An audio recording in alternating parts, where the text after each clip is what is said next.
शुक्रिया। अहमद साहब, आपसे आगाज़ करूँगा।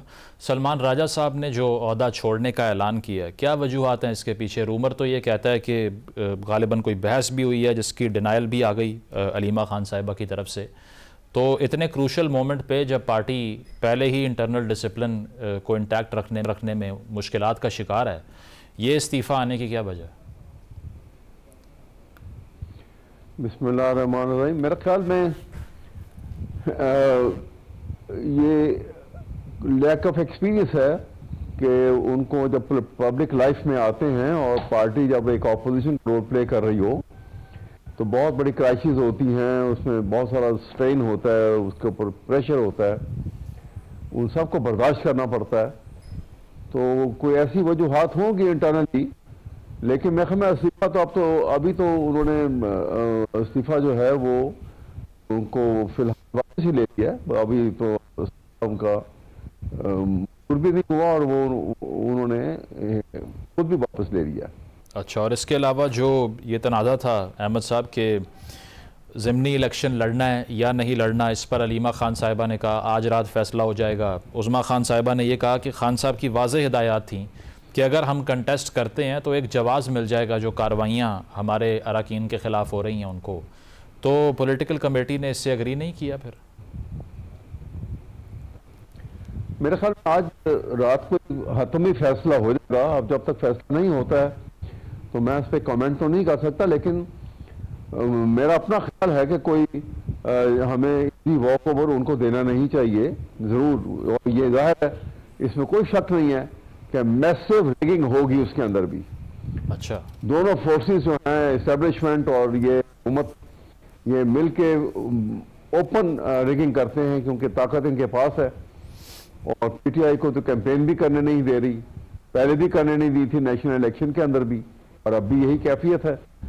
तो इसलिए इसके बावजूद इनको इलेक्शन में हिस्सा लेना चाहिए, और ताकि ओपन डेमोन्स्ट्रेशन जो है पाकिस्तान के आवाम के सामने, क्योंकि पाकिस्तान के आवाम तो कन्विंस है, वो सब के सब अटैच्ड हैं भुट्टो ये इनके साथ, इमरान खान के साथ। वोट जो हैं इमरान खान के हैं, उनको मालूम है।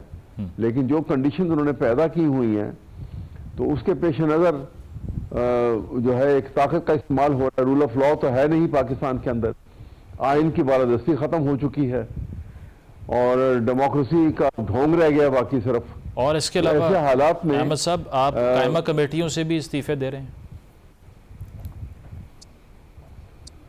जी, वो तो इस्तीफे कमेटी से इसी वजह से एक एहतजाजन है ना कि हम कमेटियों में भी ठीक है, वहाँ पे अब ठीक है वी आर द मेंबर, लेकिन हम पार्टिसिपेट नहीं करते इन एक्टिविटी के अंदर। पॉइंट आ गया आपका।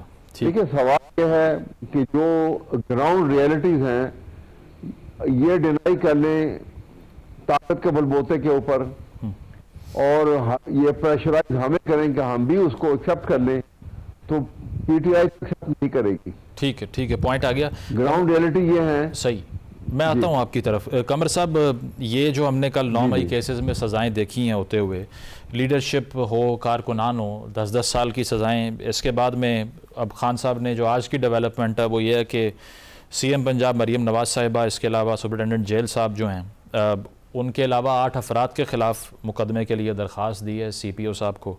उन्होंने ये कहा कि जो एक प्रिजनर के हकूक़ होते हैं आप उनको वो भी नहीं दे रहे, और जो उनका जेल सेल है उसमें ना सनलाइट है ना रोशनी है, अहले खाना को मुलाकात नहीं करने दी जाती। तो इतना जुल्म ढा रहे हैं PTI पे आप? देखें, आपने अभी जो बात कही ये हम इसके हक में बिल्कुल नहीं है कि सजाएं होता देखें।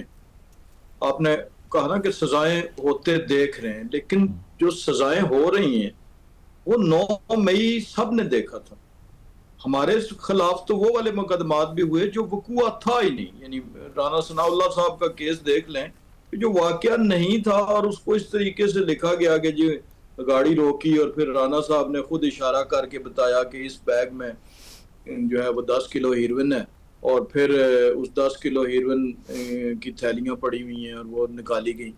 तो ये तो एक वकूआ हुआ। इसमें यह जरूर कहा जा सकता है कि एक शख्स ए ने तीली लगाई थी तो वो तीली नहीं लगी, और जो आग दरअसल लगी वो बी से लगी और ए की तीली जली नहीं थी, या पर्सन ए ने छोटा पत्थर या गीटा मारा था और पर्सन बी के से शीशा टूटा था, लेकिन मामला जो है वो सजा एक होगी। इस किस्म की तो डिबेट की जा सकती है, लेकिन ये कहना कि वो वाकया नहीं हुआ, ये कहना कि उसके लिए प्लानिंग नहीं थी, ये कहना कि उसके लिए पहले से सोचा हुआ नहीं था कि जब जैसे ही गिरफ्तारी होगी उसके बाद जितनी वीडियोस मौजूद हैं, जितने मुकालमे मौजूद हैं, वो यही कमर साहब अलीमा खान साहिबा ये कहती हैं कि मेरे जो साहबजादे हैं, एक का बिजनेस से ताल्लुक़ है, एक स्पोर्ट्समैन है, और 1.5-2 साल गुजरने के बाद वो भी 3 MPO के तहत जो कॉलोनियल लॉ है उस पर अगर ये कार्रवाई होती है तो फिर हर कोई ये सवाल करता है कि ये सियासी नौइयत की है, इसके अलावा क्या है ये? देखें, 3 MPO जो है वो लॉ एंड ऑर्डर के मुतल्लिक़ है और मेंटेनेंस ऑफ पब्लिक ऑर्डर है, और वो कोई मौजूदा हुकूमत ने ना आईनी अमेंडमेंट करके वो कानून बनाया था, ना कोई वो गुज़श्ता 2 साल या 1 साल की पैदावार है। ये पाकिस्तान के क़याम के वक्त का चल रहा है और मेंटेनेंस ऑफ पब्लिक ऑर्डर अब देखें उससे भी पहले का है, लेकिन चलें हम पाकिस्तान की उस तारीख के साथ रहते हैं उसको, तो ये इस्तेमाल होता रहा है, यानी ये इनके दौर में भी इस्तेमाल होता रहा है। और जहां जहां पब्लिक ऑर्डर, अब आप इस तारीख को देख लें दूसरी तरफ से कि 2014 के धरने से अगर आप शुरू करें, उससे पहले को चले हम थोड़ी देर के लिए छोड़ देते हैं, तो वहां पे भी कितने पुलिस अफसरों के सर खुले, क्या क्या नहीं हुआ, कब्रें भी खोदी गई और जो रेड जोन थी उसको बनाया गया। और उस वक्त भी उस वक्त की हुकूमत का यही था कि आए मुज़ाकरात करें, और मुज़ाकरात से बल्कि सो मच हो कि वो शाह महमूद कुरैशी साहब की एक क़यादत में टीम बनाई गई और उनके फैसलों से पीछे हटा।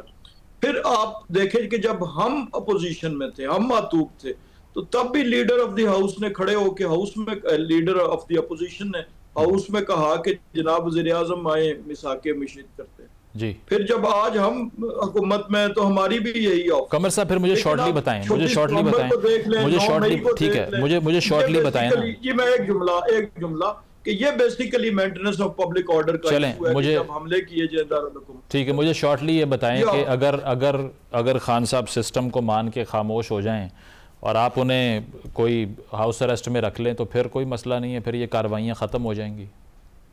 नहीं, बिल्कुल नहीं है जी। देखें, ये बड़ी जहाँ हुकूमत ने हमेशा सियासी अमूर पे, न सिर्फ हुकूमत ने बल्कि इत्तेहादी जमातों ने गुफ्तगू को, बातचीत को टॉप तरजीह दी है और बार बार कहा है, यानी सिर्फ टीवी टॉक शोज में नहीं कहा, सिर्फ प्रेस कॉन्फ्रेंसेस या जलसों में नहीं कहा, फ्लोर ऑफ द हाउस पे जहाँ पे एक एक लफ्ज जो है वो रिकॉर्डेड होता है, वहां पे कहा गया कि बातचीत। लेकिन माइनस ये जो रियासत की असास पे हमला किया गया दफाई अदारों पे, इस बारे इसमें चूंकि ये एक लीगल प्रोसेस है, वो तो हो गया ना, वो तो हो गया। मैंने ये जेल के हवाले से खान साहब के तहफ़्फ़ुज़ात का जिक्र किया। असद कैसर साहब कह रहे हैं मेरे पास जो है वो ज़मानत मौजूद है पेशावर हाई कोर्ट की, उसके बावजूद इस्लामाबाद वाले घर पे रेड कर दिया आपने। न्याजुल्ला खान न्याजी एडवोकेट जो हैं वो कह रहे हैं मेरे घर पे पुलिस ने रेड कर दी। तो हर चीज़ को 9 मई से जोड़ रहे हैं।